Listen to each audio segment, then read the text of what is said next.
오늘 주신 하나님의 말씀은 시편 51편 1절에서부터 9절까지 말씀입니다. 제가 8절과 9절 읽도록 하겠습니다. 그러나 나는 하나님의 집에 있는 푸른 감람나무 같으며 하나님의 인자하심을 영원히 의지하리로다. 주께서 이를 행하셨으므로 내가 영원히 주께 감사하고 주의 이름이 선하심으로 주의 성도 앞에서 내가 주의 이름을 사모하리이다. 아멘. 오늘 우리가 함께 살펴보려고 하는 시편 52편은 이 시의 부제에서도 보여주고 있듯이 다윗의 시입니다. 그리고 이 시의 배경을 보여주고 있는 설명이 부제에 기록이 되어 있는데, 에돔인 도액이 사울에게 이르러서 다윗이 아히멜렉의 집에 왔다고 그에게 말하던 때에라고 이 시의 배경을 설명하고 있습니다. 사무엘상 21장과 22장을 보시면 다윗이 사울을 피해서 노비라는 곳에 가서 당시 제사장이었던 아히멜렉에게 도움을 청합니다. 그래서 이 아히멜렉이 하나님께 다윗을 위해 물어주기도 하고, 또 제사장이 먹는 진설병을 다윗의 이 허기를 면하도록 내어주고 골리앗의 칼도 내어주는 이런 도움을 준 일이 있었습니다. 이 일이 있고 난 후에 사울이 내 아들이 다윗과 맹약하여서 나를 배신하였음에도 불구하고 나한테 이걸 고발하는 자조차 하나도 없다. 내 주변에 도대체 나를 도와줄 사람이 누구냐, 이렇게 이 불만과 원망의 말을 터뜨릴 때에 도액이라는 사람이 아히멜렉이 다윗을 도와줄 때 마침 그곳에 있었다라고 사무엘상 21장에 보여주고 있습니다. 그때 상황을 사울에게 고발하는 겁니다. 그래서 사울이 제사장들을 불러서는 이 제사장들을 죽이는, 그 제사장들을 죽이는 일에 앞장섰던 사람이 또 도액입니다.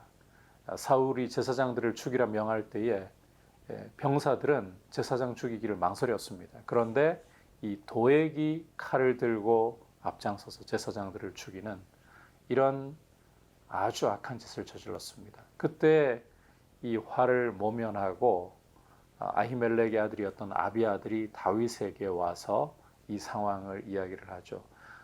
그 당시에 기록한 시로 이 시의 배경을 이해하면 되겠습니다. 1절 말씀을 보시면 포악한 자여 내가 어찌하여 악한 계획을 스스로 자랑하는가. 하나님의 인자하심은 항상 있도다. 이 포악한 자는 바로 도액을 가리킨다라고 보시면 되겠죠. 이 도액이라는 자가 악한 계획을 스스로 자랑하는 자이다. 그리고 2절에서 내 혀가 심한 악을 꾀하여 날카로운 삭도같이 간사를 행하는도다.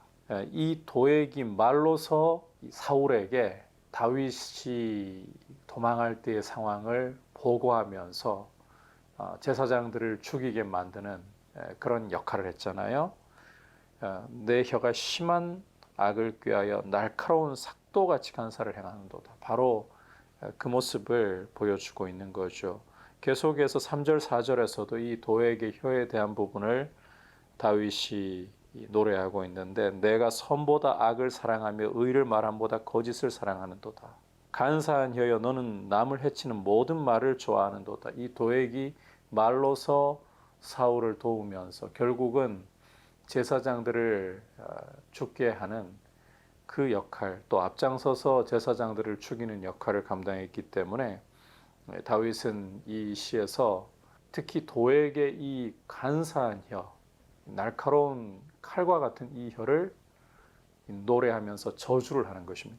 자, 그래서 5절에 보면 어떻게 이 도액에 대해서 예언을 하는가, 이것은 이 예언을 한다라고 봐야 될 부분인데, 그런즉 하나님이 영원히 너를 멸하시며 너를 붙잡아 내 장막에서 뽑아내며 살아있는 땅에서 내 뿌리를 빼시리로다. 이렇게 이 혀로 악을 저지르고 제사장들을 죽이면서 또 다윗을 궁지에 몰아넣으려고 했던 이 도액에 대해서 하나님이 영원히 너를 멸하신다. 너를 붙잡아서 장막에서 뽑아내며 내며 살아있는 땅에서 아예 뿌리를 뽑아버리신다. 흔적도 없이 이 도액이라는 악인을 없애버리실 것이다. 뿌리채 뽑아버리실 것이다. 그래서 6절 7절을 보면 의인이 두려워하면서 또 이 악한 자를 비웃어서 이런 말을 한다는 거예요. 이 사람은 하나님을 자기 힘으로 삼지 아니하고 오직 자기 재물의 풍부함을 의지하며 자기의 악으로 스스로 든든하게 하던 자였을 뿐이다. 결국은 이 악한 자는 지금은 이 간사한 혀를 놀리면서 제사장들을 죽이면서 권력의 편에 붙어서 힘을 자랑하는 쪽에 서서 악을 저질렀지만 하나님이 뿌리째 그 사람을 뽑아내셔서 흔적도 찾지 못하게 만들어 버리실 때 의인들이 이 사람을 보고 두려워하면서 비웃는 대상으로 그렇게 전락하게 될 것이다 라는 것입니다. 하지만 8절과 9절을 보면 다윗은 도액과 자신을 대비해서 지금 노래를 하고 있습니다. 나는 하나님의 집에 있는 푸른 감람나무 같으며, 이 도액이라는 악인은 하나님께서 영원히 멸하시는데 이 표현을 보면 너를 붙잡아 내 장막에서 뽑아내며 살아있는 땅에서 내 뿌리를 빼시리로다.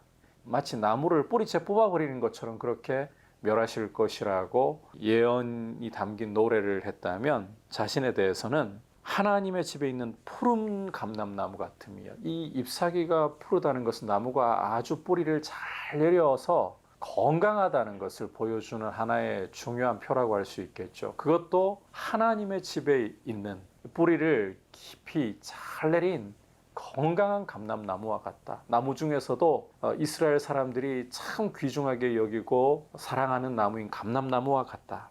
그러면서 자신은 하나님의 인자심을 영원히 의지하겠다라고 고백을 하고 있습니다. 악인과 달리 자기의 재물을 의지하고 자기 악으로 스스로 든든하게 하던 자와 달리 하나님의 인자심을 의지하겠다. 9절에서는 이제 이렇게 노래하면서 시를 마무리합니다. 주께서 이를 행하셨으므로 내가 영원히 주께 감사하고 주의 이름이 선하심으로 주의 성도 앞에서 내가 주의 이름을 사모하리이다. 아직은 다윗도 쫓기는 신세에 불과합니다. 도액은 이 권력자 사울의 편에 서서 제사장들을 죽이고서 오히려 사울의 이런 환심을 사는 자리에 있고, 눈앞에 보이는 상황만 본다면 도액은 오히려 출세길이 열린 것처럼 보입니다. 그러나 다윗은 이미 이 악인의 멸망길을 보고 있는 것입니다. 이 일을 행하시고 또 하나님을 영원히 의지하려는 자신을 비롯하여 의인들의 길을 하나님께서 든든하게 뿌리를 박은 나무처럼 세우실 것이므로 영원히 주께 감사하겠나이다. 하나님의 이름이 선하시기 때문에 성도 앞에서 주의 이름을 사모하겠나이다. 이렇게 고백을 하고 있습니다. 힘이 있다고 그 편에 붙는 것이 아니라 하나님이 기뻐하시는 길을 선택을 해야 합니다. 이 도액이라는 사람은 기회주의자인 거죠. 권력의 편에 서서 눈앞에 당장 보이는 강력한 힘에 마음이 빼앗겨서 정말 하나님을 의지하려는 다윗, 그리고 그를 돕는 제사장들을 몰살하는 이런 악한 짓을 저지르고 다윗을 공경에 빠뜨리려고 했습니다. 눈앞에 보이는 것이 이 전부라고 생각을 해서는 안 됩니다. 보이지 않아도 악인을 얼마든지 멸하시고 의인을 당신의 집에 푸른 감람나무와 같이 세우실 수 있는 전능하신 하나님, 인자와 긍휼이 많으신 하나님, 하나님을 의지하는 것이 인생이 진정으로 든든하게 서가는 길입니다. 이 시의 노래대로, 예언대로 다윗은 하나님께서 마침내 당신의 집에서 푸른 감람나무 같이 세워주시는 은혜를 우리가 말씀을 통해서 확인할 수 있지 않습니까? 그러나 이 당시 도액이 자신의 출세길로 붙잡았던 그 동아줄이었던 사울은 마침내 드러나고 보니까 썩은 동아줄에 불과했다. 하나님을 의지하고 하나님의 인자심을 진정으로 힘으로 삼아 하나님을 자랑할 줄 아는 믿음의 길로 걸어갈 수 있기를 축복합니다. 눈앞에 보이는 재물과 힘을 의지하거나 자랑하려고 하는 이 도액과 같은 어리석은 길을 택하지 말고, 이게 어리석은 길입니다. 보이지 않아도 우리를 사랑하시고 우리를 위해 독생자도 아끼지 않고 내어주신 하나님, 전능하신 하나님, 우리의 요새가 되시고 힘이 되시는 하나님을 의지할 수 있기를 주님의 이름으로 축복합니다. 이제 말씀을 생각하면서 함께 기도하겠습니다.